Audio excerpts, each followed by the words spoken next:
ba la da da da da. Good morning, everybody. And congratulations for making it here on time, if you did. 4, coffee with Scott Adams, the highlight of civilization. Certainly the highlight of your life so far. Although tomorrow looks good too. Hey, does anybody want to take it up a notch? I know. It's possible. And all you need is a cover mug or a glass of tank or chalice or stein, a canteen jug or flask, a vessel of any kind. Fill it with your favorite liquid. I like coffee. And join me now for the unparalleled pleasure, the dopamine hit of the day, the thing that makes everything better. Everything. It's called the simultaneous sip. And it happens now. Go.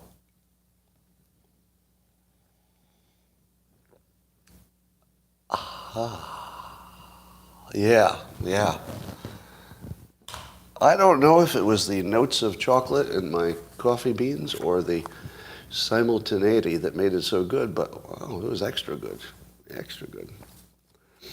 So, you know that I've been mentioning AI a lot, and Machiavelli's Underbelly, an account you should all be following on Twitter, apparently has asked AI to reproduce my voice. So here's, I think that's AI doing a little picture of me. I'm going to read AI impersonating my voice. Now keep in mind that we know AI can speak smoothly, right? In the old days, computers would be like, "You are listening to a computer." But you know that if you talk to one of your digital assistants, it will speak in full sentences that sound fluent. So this is not yet fluid. It's not fluid. It doesn't flow. But listen to this AI impersonate me, and keep in mind, I've never said any of these sentences. Maybe I've said the words, but these sentences have never happened anywhere except in AI. Ready? Your life is the sum of a remainder of an unbalanced equation. And if you're into the programming of the matrix, you're the eventuality of an anomaly, which despite my sincerest efforts I have been unable to eliminate from what is otherwise a harmony of mathematical precision. While it remains a burden assiduously avoided, it is not unexpected and is not beyond a measure of control, which has led you inexorably here. Your life is the sum. All right, so here's what AI Scott said.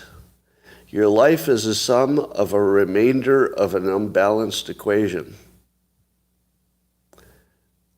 Your life is the sum of a remainder of an unbalanced equation. That either means something or nothing.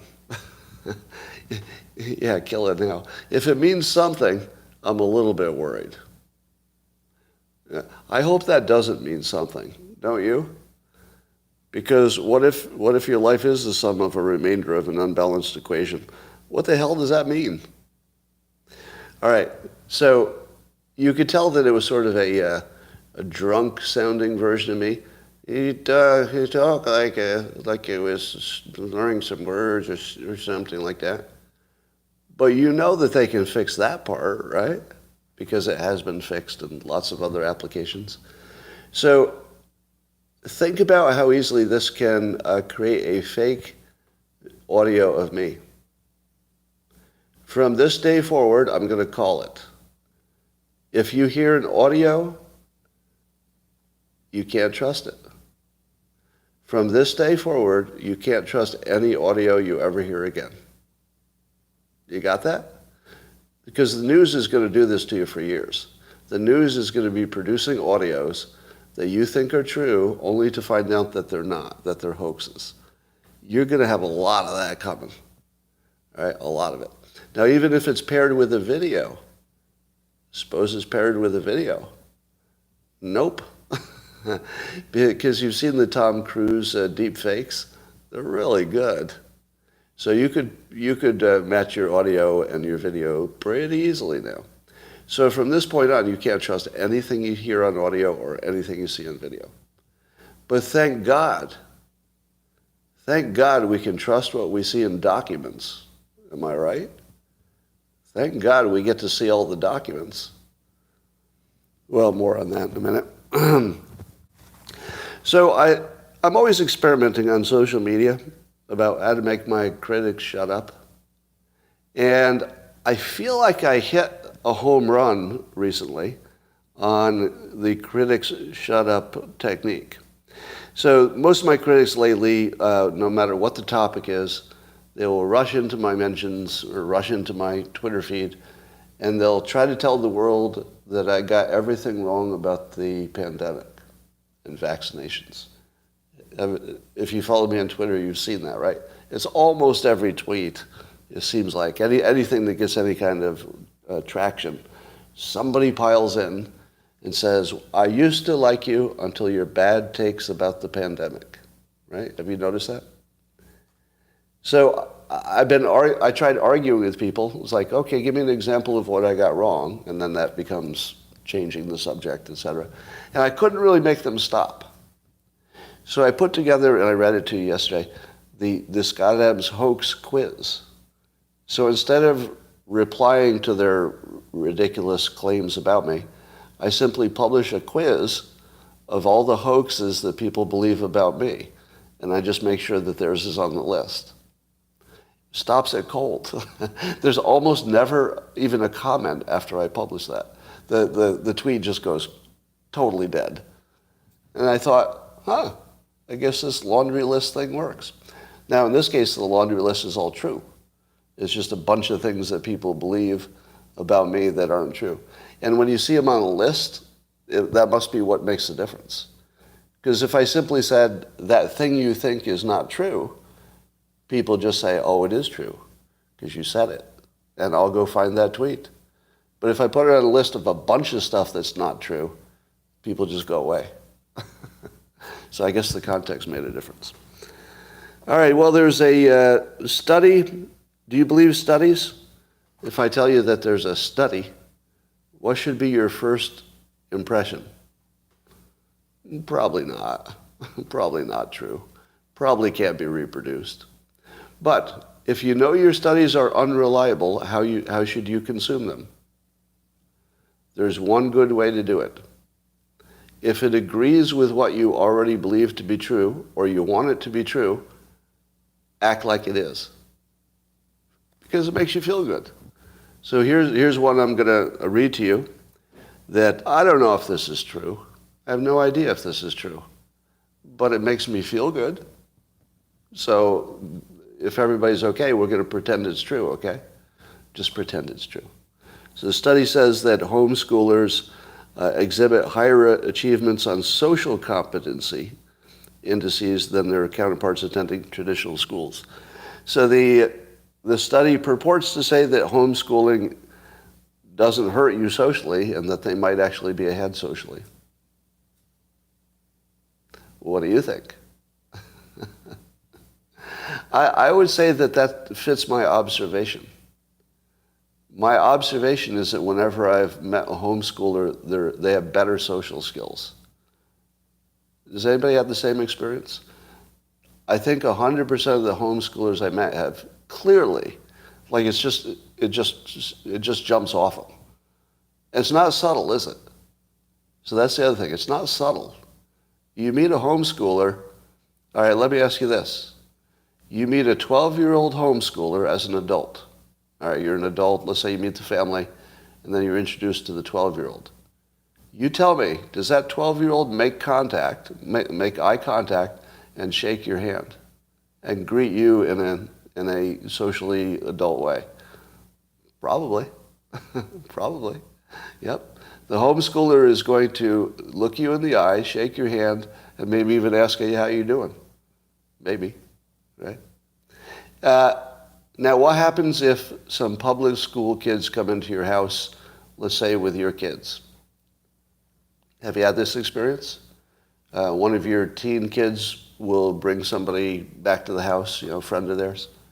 When they walk through the kitchen and you're standing in the kitchen, do they stop and say, "Oh, I'd like to introduce you to my friends"?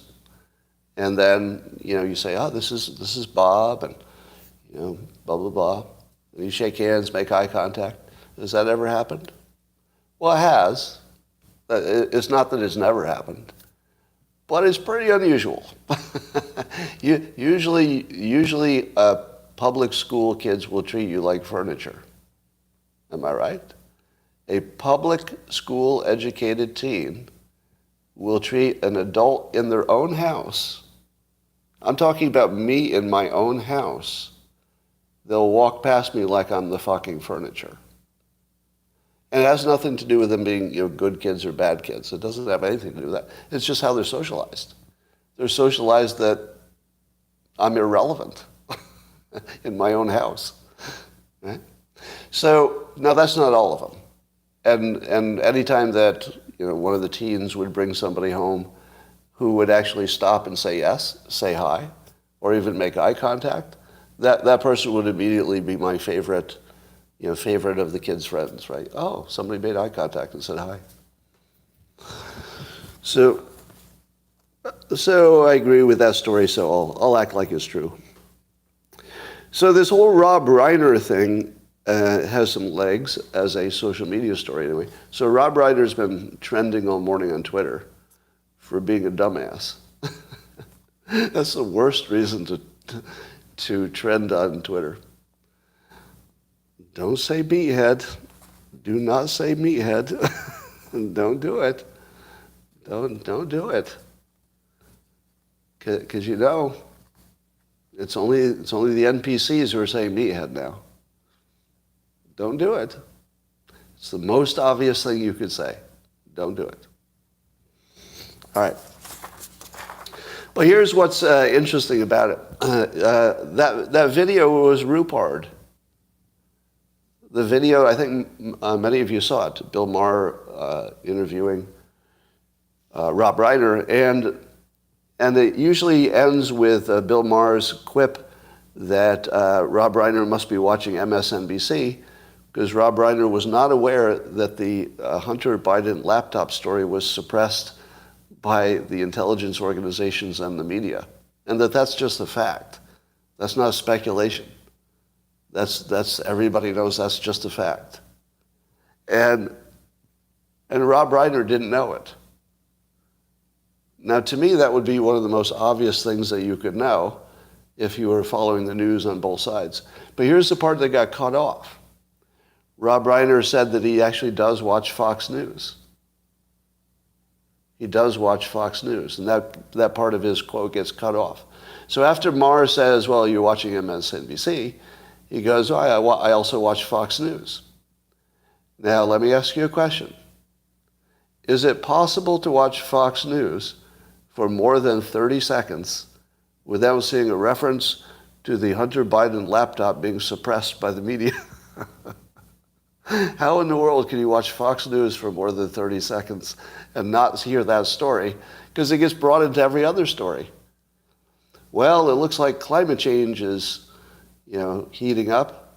Well, what about Hunter Biden's, Hunter's laptop? I mean, it's in every story on every segment, wall to wall. So it turns out that not only is Rob Reiner poorly informed, but he's quite a liar, isn't he? That had to be a lie. Because what does it mean to say you watch Fox News? He saw a clip once? I think it means that he sees a clip that they show out of context on CNN and MSNBC to make fun of Fox News.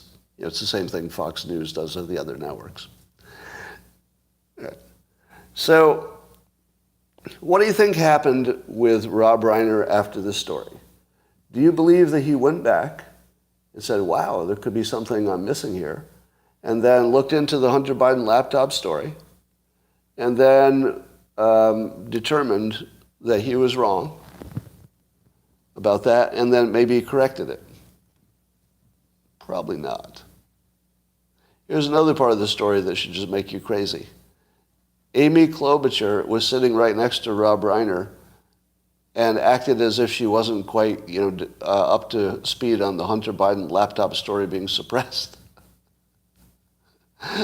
Now, Amy, if I could call you by your first name, Now that sounds too sexist. So I'm going to go with Klobuchar. Senator Klobuchar. Less sexist. All right, Senator Klobuchar. Really? Really? You couldn't give us that. The sides are so rigorously formed that you couldn't even say, yes, Rob, that is in the news. Couldn't even give us a little bit, right? I mean, that really hurts your credibility, doesn't it? Now, things are so bad that here's an actual question that was asked of me today. And I want to get the exact language right because it matters.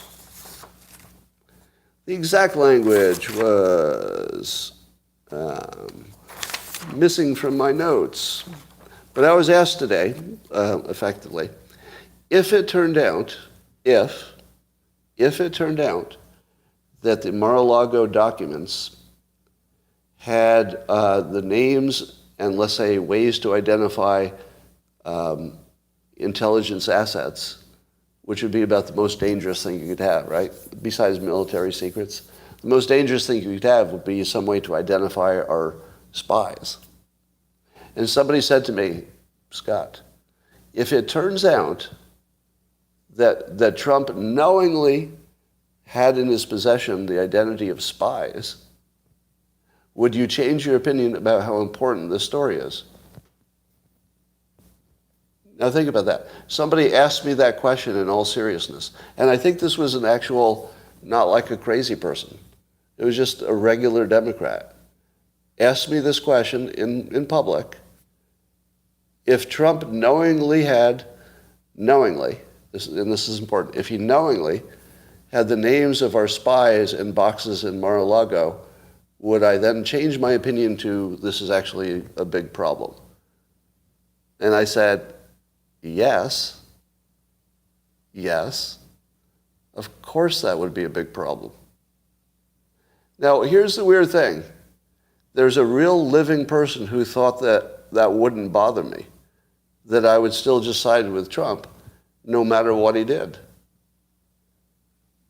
What? Like, how would you ever have that impression? That I would take his side if he had done something that was so blatantly illegal and dangerous. The problem is that nobody believes this stuff, right? The problem is not that I support people who do bad things. The problem is that the bad things are not demonstrated to be true. That's the problem. If there's anything that's demonstrated to be true that happened while he was in office, that's relevant to the presidency, that would make a difference. I could definitely change my mind on Trump in a heartbeat, but I'd need some, evidence, not just somebody's speculation. Here's the other fun that I'm having today, is people trying to dunk on me by saying, oh, so you're saying that those documents in Mar-a-Lago are not important, but what, Scott, what did you say about Hillary's email? Gotcha. I gotcha. All right, you're saying that the Trump documents are not that important, right? But what did you say about Hillary's email? Explain that. Explain your inconsistency with Hillary's email being so important, but the Trump documents are not. Explain that, Scott. And do you know how I explain it? I always said her documents weren't important. You can find no evidence that I ever thought her emails was an issue that I gave a shit about, or that I ever thought that she would go to jail for it, or that I thought that it should be worthy of our attention. Do I think that she should have had unsecured email? Probably not. Did you hear the reason that she had an unsecured email? This is a good test of your bubble. All right, so those of you on the right, what reason did they give? I'm not saying it's true, but what reason did they give for having their own email? The regular email didn't work. That was the reason. The regular email system there was some problem with it. It was old or inefficient or something. It just didn't work. So she just needed to send messages to people and didn't have a way to do it. Now, is that true? I don't know. But have you ever heard it? So this is a test of your bubble. Had you ever heard that if she had used the official email, it was so broken that it barely was useful? I don't know the details, but there wasn't really the option of using the regular one if she wanted to be efficient. Now, is that the real reason? I have no idea. Maybe the real reason is to keep her secrets. That'd be a perfectly reasonable reason. So I don't know the real part, but I never thought it was important. I never thought the email story was important. So people are quite disappointed to find out that I'm consistent across the parties. All right, what else is going on? So I did a poll on Twitter. I asked people what do they think is the biggest risk to the United States. And I think you can determine what is the biggest risk to the United States based on what stories are getting the most attention. That's fair to say, right? The stories getting the most attention are probably the most important ones. So I gave 3 choices on the poll. The biggest risk to the United States. Climate change was a choice, but only 3% said climate change was the biggest risk. 84% said China. China was the biggest risk. And 13% said documents. Documents. I think that's the correct answer.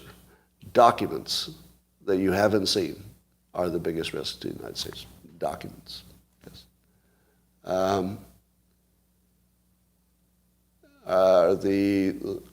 So Eric is telling me, just got the sum of the remainder of an unbalanced equation, which is what the AI was saying on my behalf, is both syntactically perfect and makes sense to a double engineer, albeit a bit more new age hippy dippy than you are. All right, so it makes sense to an engineer?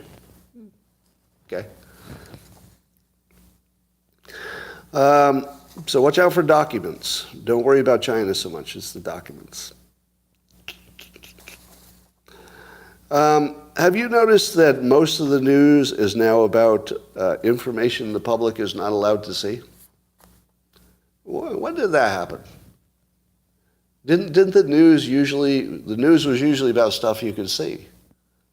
And now the news is all speculation about things you can't see. Here. So what examples do we have? How about the Iran deal? Have you seen the details of the Iran deal? That's like a major story. I've never seen the details. I've never even seen a summary. Have you? So we have pretty strong opinions about that Iran deal. I don't know what's in it. So we're just speculating that. How about those big legislative victories, those big spending bills? Did you know what was in the spending bills that you're either very much for or very much against? I don't. We're just sort of guessing. Some of the big things we do know. Then there was the Hunter laptop story, which, now we're seeing some things that were actually in it, but that was suppressed. How about the Ray Epps testimony? And we just have to speculate. What did Ray Epps say to anybody who asked him questions? I don't know. You just have to speculate. How about the Mar-a-Lago documents? What's in there? I don't know. But I have some strong opinions about that stuff. Well, here's the basis for my strong opinion. I think you'd actually have to be batshit crazy to believe that Trump knowingly included dangerous secrets in those documents. I suppose anything's possible. Anything's possible. But isn't it the least likely possibility? Of all the things that are possible, the least likely is that Trump knew there were dangerous secrets and twisted some arms to get it in those boxes. Now, given that Trump did not pack the boxes, do you think there was a GSA employee who knew that some secret should not be packed in those boxes for Mar-a-Lago, but did it anyway? Do you think that happened? Do you think a GSA employee looked at some documents and said, ooh, these are super secret, dangerous, and then Trump said, oh, pack those anyway and send them to Mar-a-Lago? And then the GSA person said, oh, okay, I guess if you're telling me to do it, it's fine. Which, by the way, would be declassification. So it would be fine. It would be fine in terms of being legal. But don't you think that GSA employee would have talked to somebody, like right at that time? I know he can declassify anything, I get it, but he just declassified the names of all of our CIA agents. That never happened, by the way. I'm just giving you a weird example. But do you think that the GSA person would just say, oh, okay, I guess the nuclear codes are okay, as if he could actually use the nuclear codes if you found them. But the whole story is ridiculous. There is no, you can't even describe a scenario in which Trump could have done something wrong, can you? You actually can't even describe an imaginary scenario where it was physically possible for him to have done anything wrong. Physically possible. Because there's nobody who believes the GSA employee would have just shoved some nuclear codes. I'm using nuclear codes as a ridiculous example. We're all smart enough to know that even if you had the nuclear codes, you couldn't launch. You all know that, right? If I gave you the nuclear codes, you couldn't launch. But it's the funniest thing to say, because it sounds like it's dangerous. So, but do you really believe a GSA employee would just say, all right, I'll put the dangerous stuff in this box, and wouldn't talk to a superior? It would not have already gone up the line. I mean, none of this story makes any sense. First of all, do you believe he was standing in the room directing what went in the box? Not a chance. Not a chance. There's not the slightest chance that Trump could tell you what's in those boxes. I mean, maybe some things, sort of generally. So this whole story is just getting the public to talk about things they haven't seen. What about Trump's taxes? How much have we talked about Trump's taxes that we haven't seen? How about all those, Russian deals we haven't seen? How about that whole the Mueller report that we didn't get to see forever? How about the Epstein client list? Do you see the pattern? The news has become making the public talk about things they can't see. That's really dangerous. Really dangerous. If the news would stick with things you can see, I think we'd stay out of trouble. But as long as the news is willing to give us our full dose of speculation about things we can't see, how in the world could we ever be less divided? Because we're arguing about speculative things. They're not even real arguments. I'm having arguments with people, I guess you could call it that, about what would happen in an imaginary scenario. Okay, in the imaginary scenario that Trump had nuclear secrets in his boxes in Mar-a-Lago, what would happen then? Well, it's imaginary. So we've actually run out of real news, haven't we? We're fucking out of news. There's no news. It's just imaginary stuff. And the stuff that's not imaginary is computer models that are completely non-credible. So what about the computer models projecting climate change 80 years in the future? Is that real? It's as real as those documents you're guessing about. So we're guessing about financial and climate models. We're guessing about what's in documents. We're guessing what's in the legislation. We're guessing what's in the Iranian deal. We have no idea what's going on. Somehow the public has been trained to argue about things that aren't even close to real. We're literally arguing about imaginary problems. And we know they're imaginary because we literally say, well, if, it's not like we're accidentally arguing over imaginary things. We're doing it intentionally. We'll start an argument over an imaginary thing. And then we say that we're divided. Are you really divided if you're arguing about imaginary things? Let me tell you the healthiest country you could ever live in.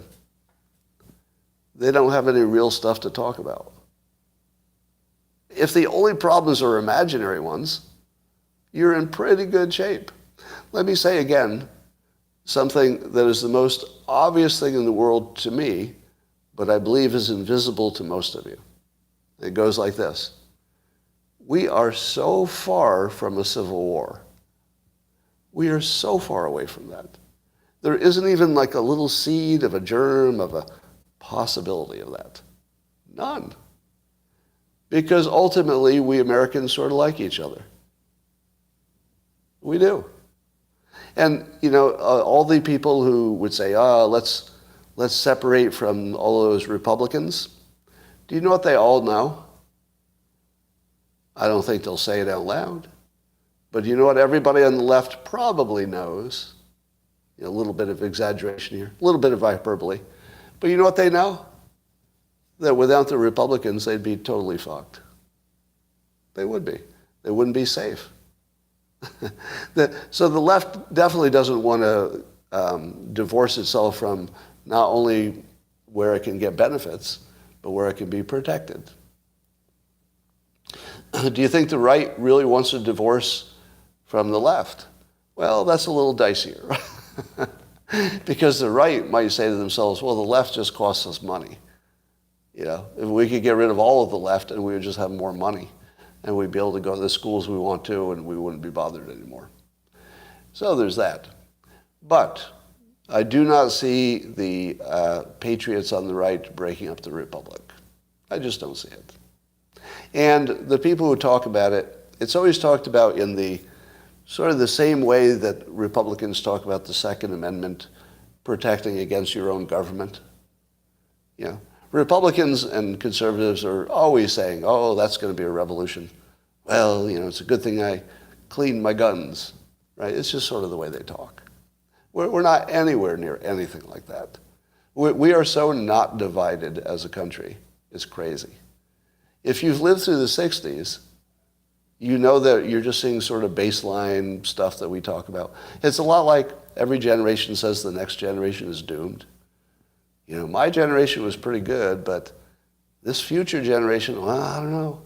I think this is the one where it all ends, and then it never does. Do you know why no matter how pathetic the next generation looks, do you know why things will be fine? Even though the youth look like they're all destroyed by social media and everything else, do you know why everything will be fine? Because civilization never depended on more than a few people.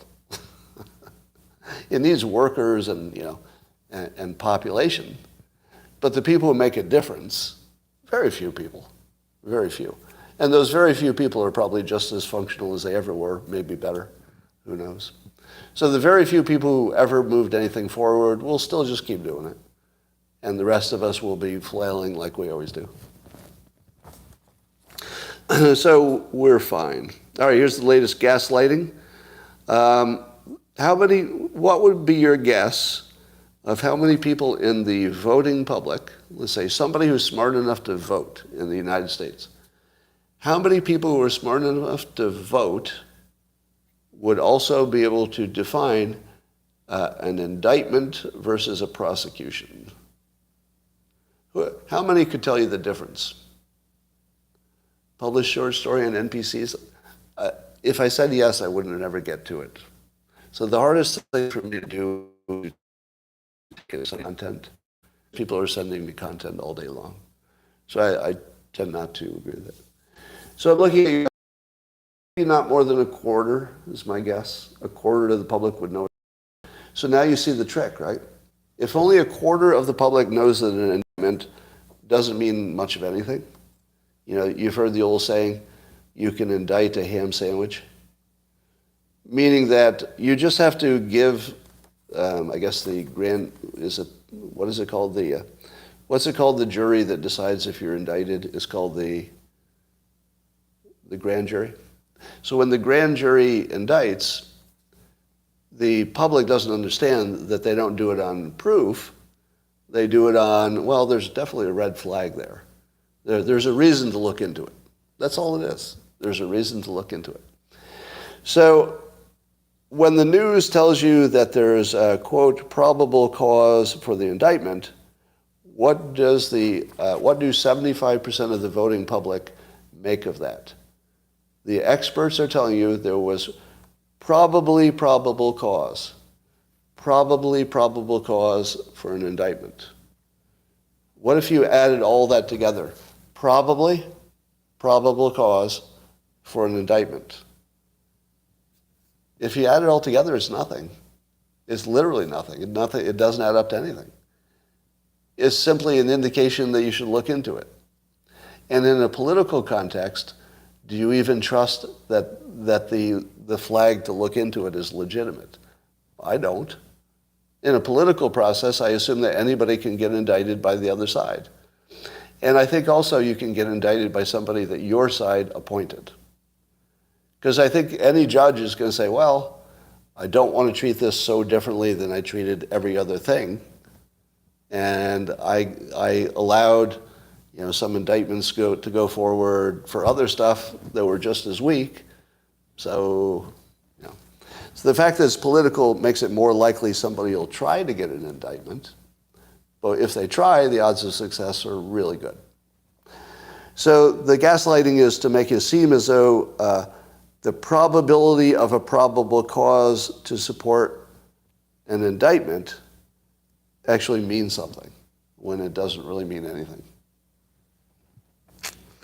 How many of you have seen my clip that is the clip that's taken out of yesterday's live stream, in which I cried about the documents?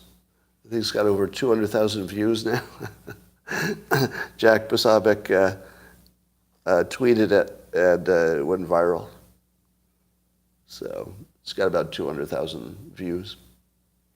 Probably the most viewed thing I've done this year. So here's a question for you. Is it true that the FBI is leaking information about the Mar-a-Lago documents?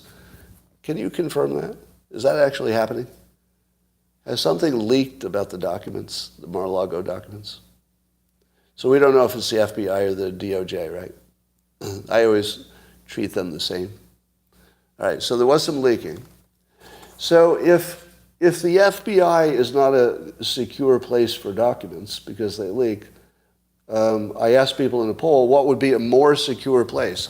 If you could put those documents somewhere where nobody could ever see them, and you wanted them to be really safe, how would you do it? So I asked a poll. I gave 3 choices for documents that you would never see. 3 places you could put those documents where you're guaranteed that nobody would see them. Number 1, on Hunter's laptop. Number 2, on a CNN primetime show. And number 3, on Andrew Taint's social media. 3 places, nobody will ever see those secrets. If you happen to be on the Locals platform, you can see the 3rd choice that I originally had, which was so awful, I could not do it on regular Twitter. So awful. It's really quite awful. Quite funny, but quite awful.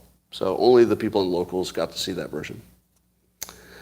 How many of you think the Russian sanctions are working? How about those Russian sanctions? Are they working?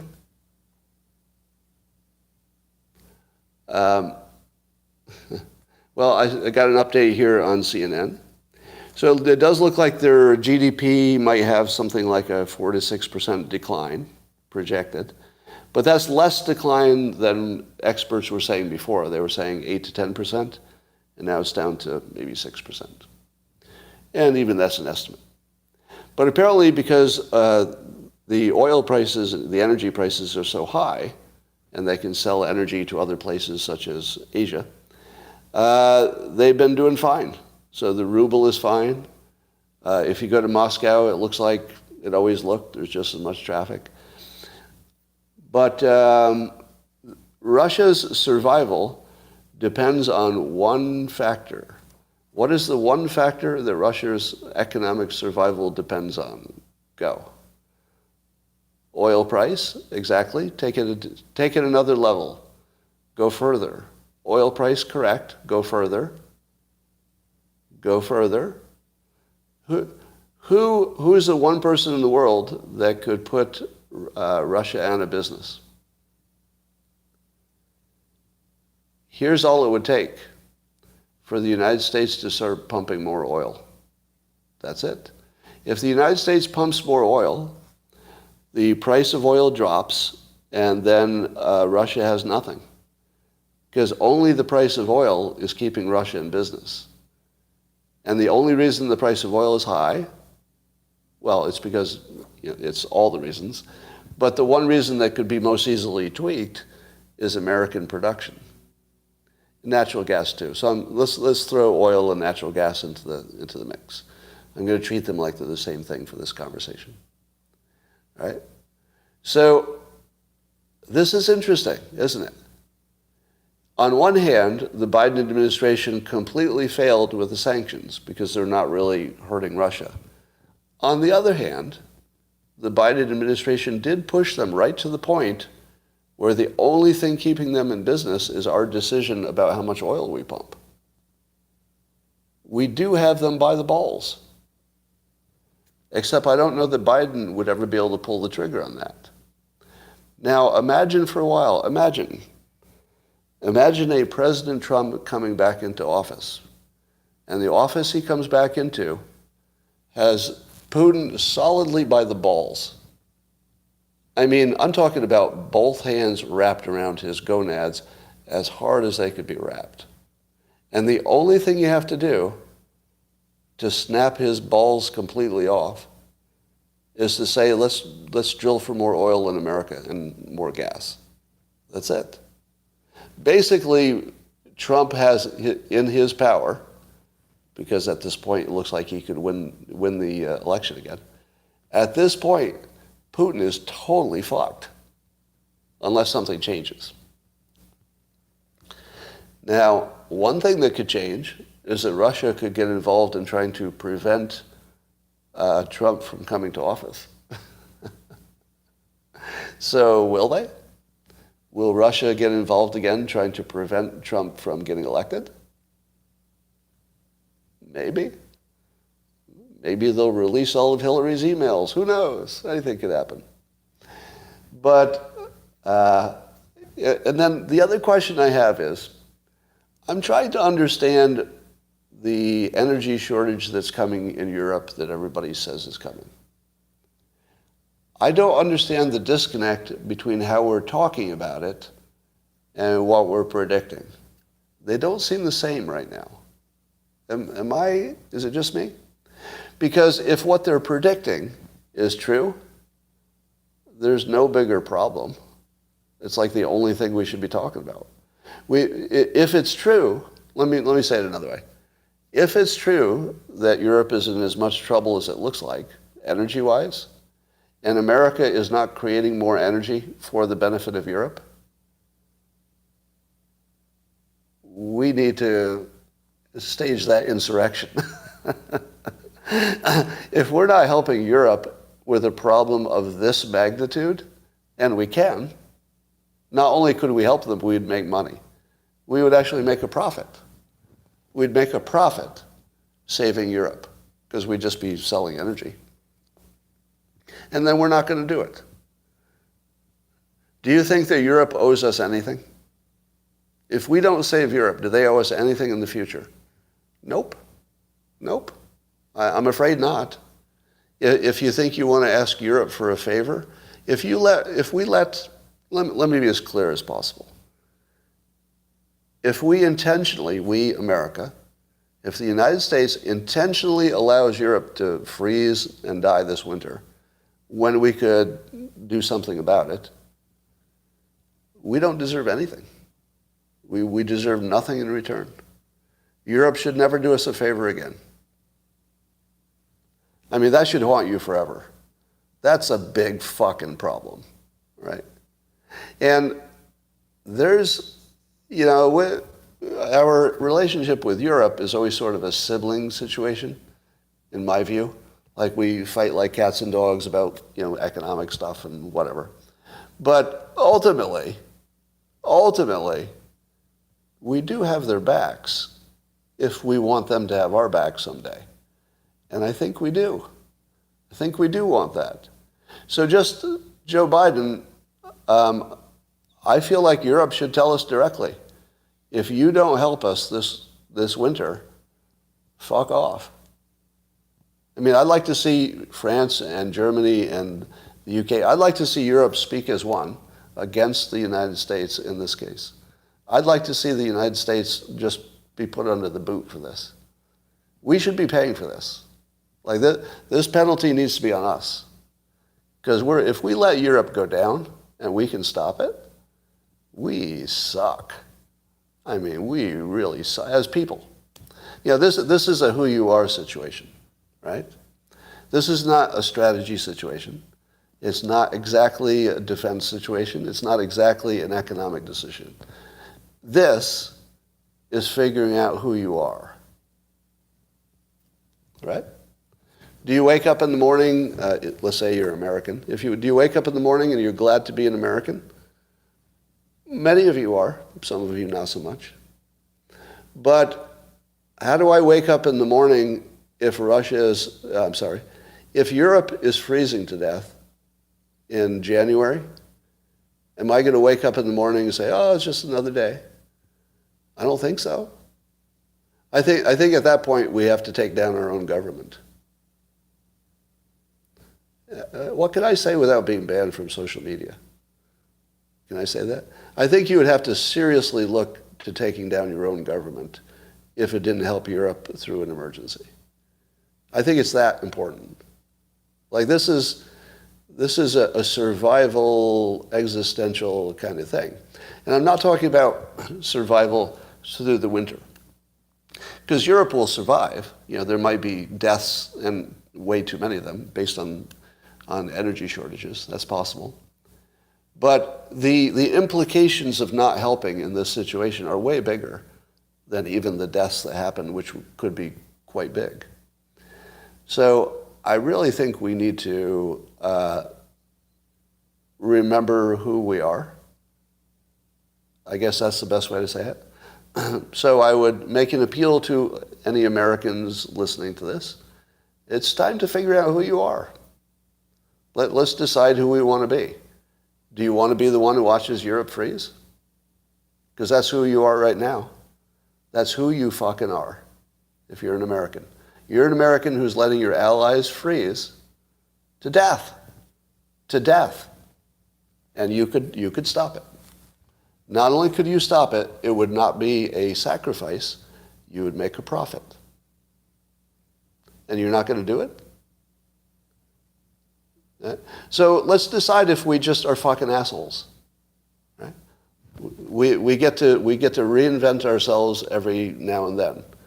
If we don't do something a lot more than we're doing, we in America, we citizens of the United States are fucking losers, fucking assholes, and we don't deserve any of your kindness in the future. That's what I think. So I don't want to be that person. I'd rather be the people who help their allies. So Joe Biden, he maybe get a little flexible. Maybe you need to get a little flexible. So we'll see what happens. And I guess Israel is kind of upset with Joe Biden because there's some risk that the United States and the European allies will make some kind of a deal with Iran that Israel doesn't like. And here's my question. Is that even possible? How could the United States and other European countries, how could they sign off on a deal with Iran that Israel says is absolutely no good? Could we do it? Now, technically we could, legally we could, but would we? Because what would that do? It just guarantees that Israel attacks Iran, doesn't it? Because Israel would have no choice at that point. They would have to just start taking out the nuclear facilities, the generals, they take out the leadership. Doesn't it guarantee a war with Iran? I mean, an Israeli war with Iran. And then we get dragged in because we're always dragged in. So it's very curious. And I don't know what the right answer is, by the way. But I don't see a situation where we will make a deal if Israel has a really strong objection. What do you think? Do you think the Biden administration would throw Israel under a bus, which would be Israel's point of view? The Biden administration would say no. So you're saying Obama did, so Biden would. Could be. Could be. Now, how many of you believe that the Israeli lobby and Jewish Americans controlled the government? Clearly not true, right? If you thought that Israel was controlling the U.S. government, it doesn't look like it at the moment. It looks like Israel's kind of straining to get something acceptable. So that kind of hurts the narrative a little bit. However, I do believe that in the end, we won't do anything that Israel objects to in this case. One reason would be it would increase the likelihood of a Trump return. So if Biden signs a bad Iran deal, you're going to have to assume that Israel is going to be pushing for Trump to return. And I don't know what kind of resources they have. Would you be concerned if Israel had a strong preference about who becomes president next? Do you think they could influence that?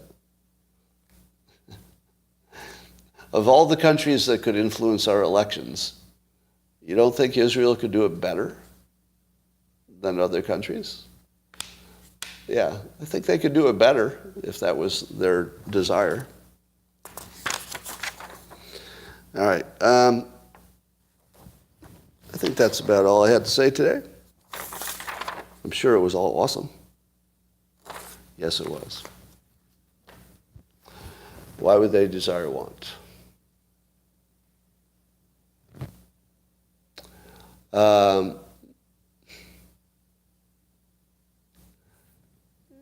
So that's usually all you need. Concerned more about Khazarians, okay.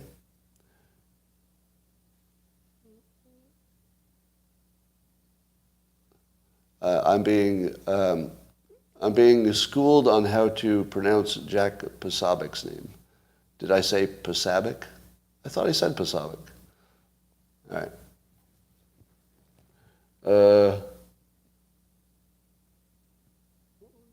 So many factors involved, right? Play the robot's voice again.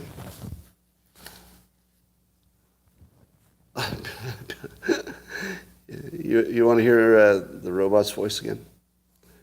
Who wants to hear the robot voice again? Nobody. We'll find it. All right, robot voice coming up. The remainder of an unbalanced equation. Inherent to the programming of the matrix, here the eventuality of an anomaly, which despite my sincerest efforts I have been unable to eliminate from what is otherwise a harmony of mathematical perception. It could be the AI knows that I talk nonsense. The robot's voice is a quote from the Matrix. Oh, okay. Did you read the permission script at Machiavelli's? No, I didn't. A permission script? I don't think I saw that. I did see that Machiavelli's Underbelly, the Twitter account, did try to have the AI create a Dilbert comic, but it lacked a punchline. So I think the only thing that AI can't do is figure out what a punchline is. Because the only reason that anybody recognizes a punchline is that they can feel it physically. Well, that's not true. But generally a good punchline is one that you feel, but the AI can't feel. So the only way it would know what a good one is to ask people. So it would have to A/B test every possibility. And also humor depends on our things we've experienced. So if there's a joke about something that's on your mind, it's always funnier. But AI doesn't have the ability to know what's on your mind, at least not easily. Jokes create tension, then release it. No, they don't. Yeah, I've seen a lot of definitions of what makes a joke, but if you don't write jokes for a living, they sound reasonable. It's stuff like it's tragedy plus time, or it's bad things happening to other people, or it's something shocking and surprising. And none of those really get to what makes something funny.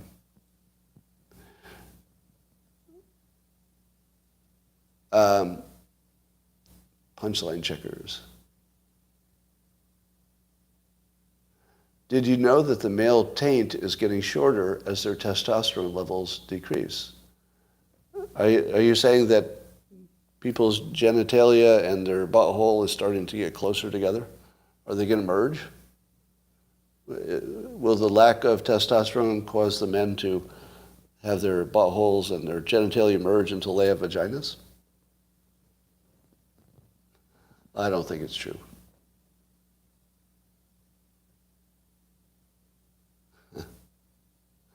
Oh, you heard it on Joe Rogan? Well, it must be true then. It must be true.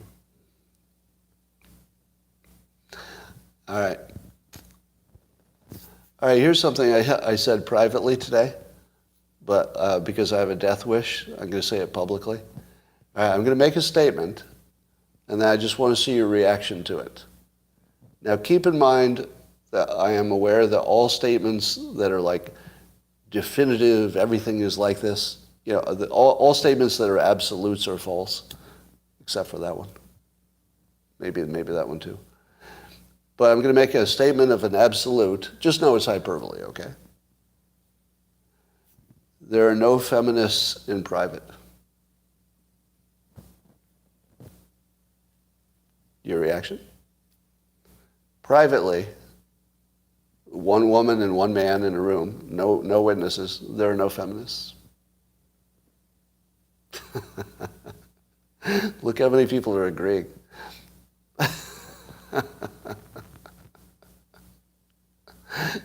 Now, your comments are hilarious because the men are all agreeing. I don't know if the women are, but the men are all agreeing. All right, is anybody disagreeing? I don't think I saw a disagreement, did I? I saw one, okay.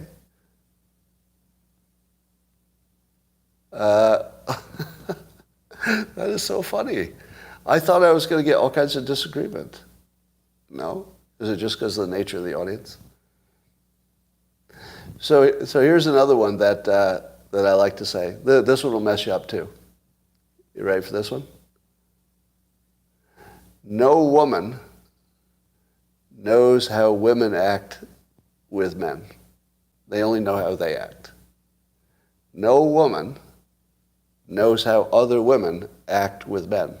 Oh, they talk.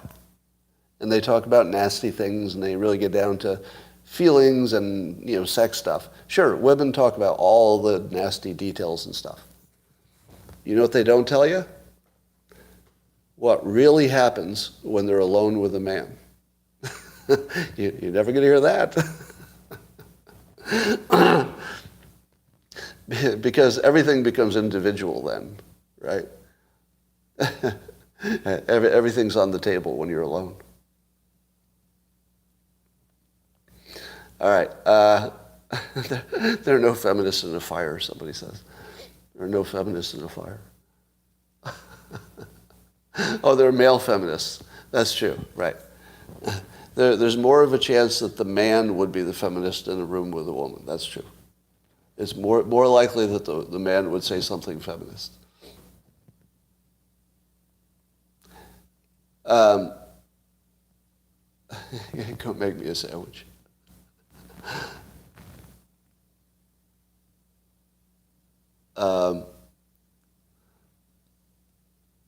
Yeah. Yeah. All right, I'm not reading your comments because some of them are just too funny. All right, I didn't think I'd get away with that. I did not think I'd get away with that. I thought I was going to be, attacked. But somehow I got away with saying that there are no feminists in private. Here's another one. You ready for this one? It's another one like that one. Nobody's ever been offended. Nobody's ever been offended. This never happened. Everybody's sure somebody else is. Yeah. Even when I say I'm offended, it's not really offended. There might be just somebody I don't want to associate with, or somebody has a view that I think would be, non-productive for a politician. I'm not really offended, but I'm always sure that somebody else is, except I never meet that person. Have you ever met anybody who was actually offended? People will say they are, but not in private. Not in private. In private, nobody admits they're offended. In private, and here's the reason. Because being offended is weak, right? People don't want to tell you they're weak. Oh, words hurt me. You hurt me with your words, I'm offended. So everybody's sure that other people are weak, but they're strong. That's the way they'd like to present themselves. Oh, it doesn't bother me. I'm way above that. But I'm pretty sure that these poor people over here are getting offended by this stuff. You should calm it down. You don't have standing to be offended. Then what causes revenge? Well, it's not being offended. There are lots of reasons for revenge.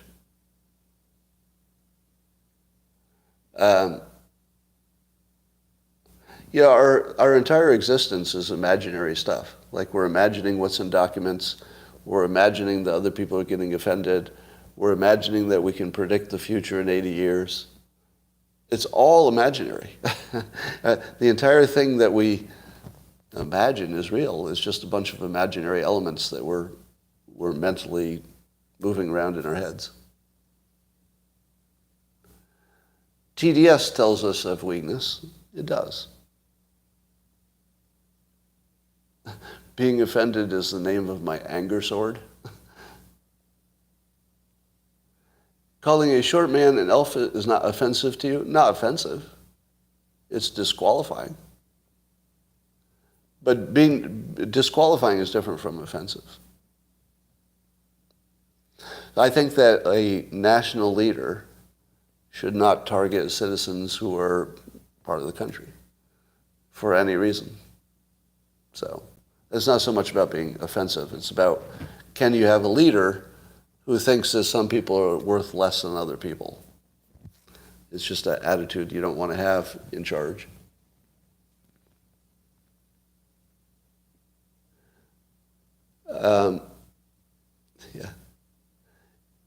Elf is descriptive.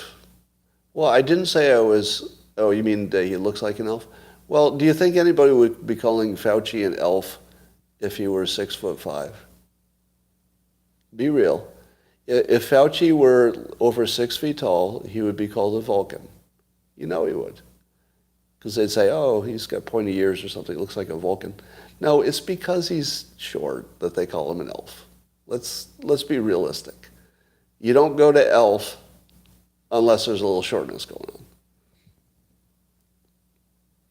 Why isn't Ukraine in the news? Because it's a steady state situation and there are probably no reporters on the front line. Let me ask you this.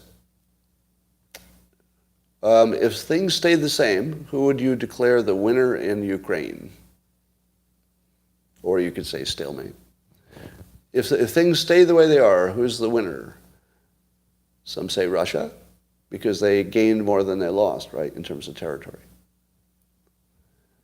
Russia? Somebody says Zelensky. Pelosi, China, Biden, okay. But between Russia and Ukraine, who won? My definition of winning a war is if you're the country that got attacked, you stay intact. That would be winning. The definition of winning if you're the attacking country is that you end up controlling the country. Did the United States win in Vietnam? Did we win? No, we controlled some stuff for a while, but we never controlled the country. So I'd say we lost. I can't think of an example in the history where somebody who went in militarily and did not control the country and had to leave, have we ever called that a victory? In any other context, would we ever say that was winning? I feel like by my definition of winning and losing, Ukraine won. They won the war. And it looks like, to me, it looks like it's basically over, because I don't think the borders are going to change that much from this point. Now, did they lose a lot? Yes, but everybody loses in war. You're going to lose people, resources, money, and in this case, land. So everybody loses in war, but they're still a country.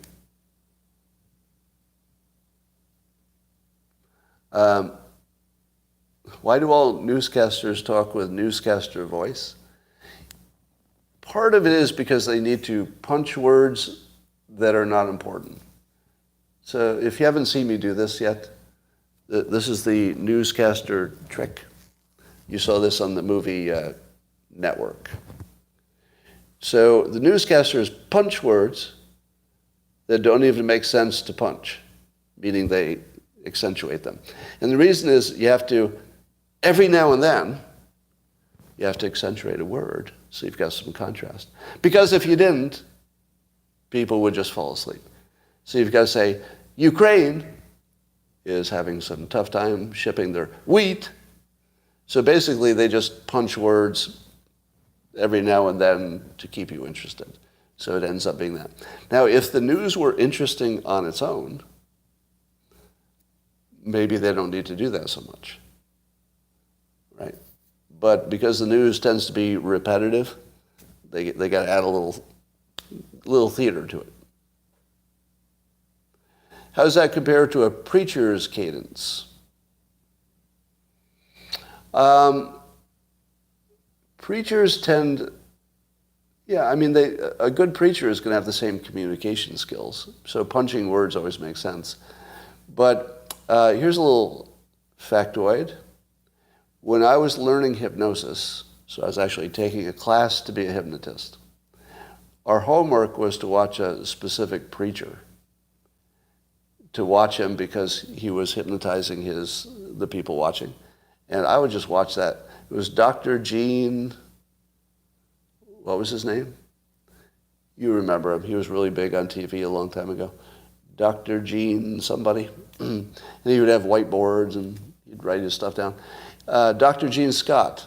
Yes, this actually happened. I just failed to remember the last name of somebody whose name is my name.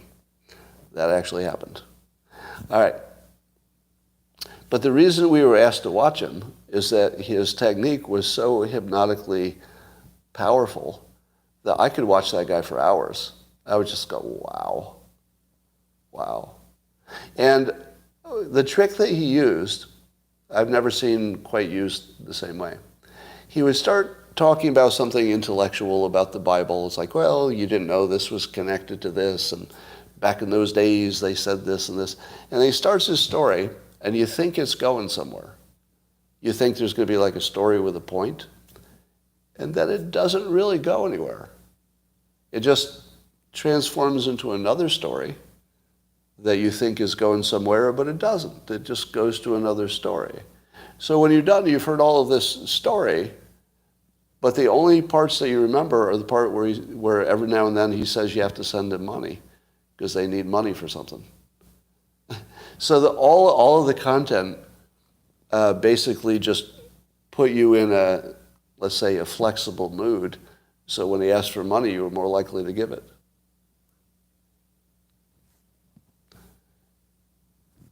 All right. Tucker does that, somebody says. You know, Biden's whisper actually works. From a communication standpoint, he doesn't really whisper the important parts, but if he did, it would work. Because you do pay attention to the whisper. So it works. All right, I don't think I have anything left. Is there anything I missed today? Anything I should have talked about? Messages are intended to overload the subconscious. Oh, let me tell you something I did, a little test I did with my dog that is still blowing my mind.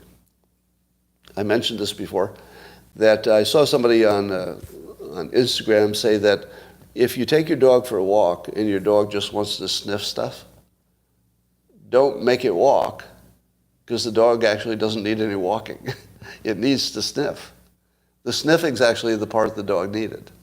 And the reason is that, dogs are sensitive to smell. So when they're smelling a variety of things that matter to them, such as another dog, their brain just lights up. So if you let them outside to sniff around where other dogs have been, they will exhaust themselves mentally. And so I took my dog out in the morning and and I didn't walk her. Like, I just took her to the park and just let her sniff. So usually I'm like trying to encourage her to walk so she has exercise. So I didn't do any exercise except where she wanted to walk on her own, which was lots of places. And I just let her sniff wherever she wanted to sniff. And then I took her back and she slept for 8 hours. And she's never done that in the middle of the day. In the middle of the day, she's usually pretty active and follows me around and begs for treats and stuff. But I let her out for 15 minutes of sniffing, and 15 minutes of sniffing just knocked her out cold. And I thought, oh my God, have I been spending my whole life with this dog, 14 years, and I thought she needed to walk, and she needed to sniff. And I always wondered why she didn't seem as interested in my backyard, because I have a large backyard with landscaping and stuff, and it's enclosed. So she can go out in a very spacious backyard, completely safe, and it's artificial turf back there, so she can do her business wherever she wants. And there are no other animals. So she goes out and she acts immediately bored in the backyard. She'll run around, but there's nothing to sniff. And it doesn't work. And I wondered for years why she wasn't interested in the backyard. It doesn't have anything to smell. So everything I thought about this dog was wrong, and I find out like probably the last year of her life, because she's at that age. And I feel really bad about it. But at least I know how to give her what she needs now. So if you're hearing about this for the first time, somebody asked me about overloading the brain. It's a similar technique in hypnosis. If you can overload somebody's brain, then they're less critical thinking after they're exhausted. Bird feeders, I do not like birds. Birds just are like flying insects to me. I just can't love a bird. All right, so that's all I have. That's all I have for now. Go be nice to your dogs. Let them have a sniff. And YouTube, I will talk to you tomorrow.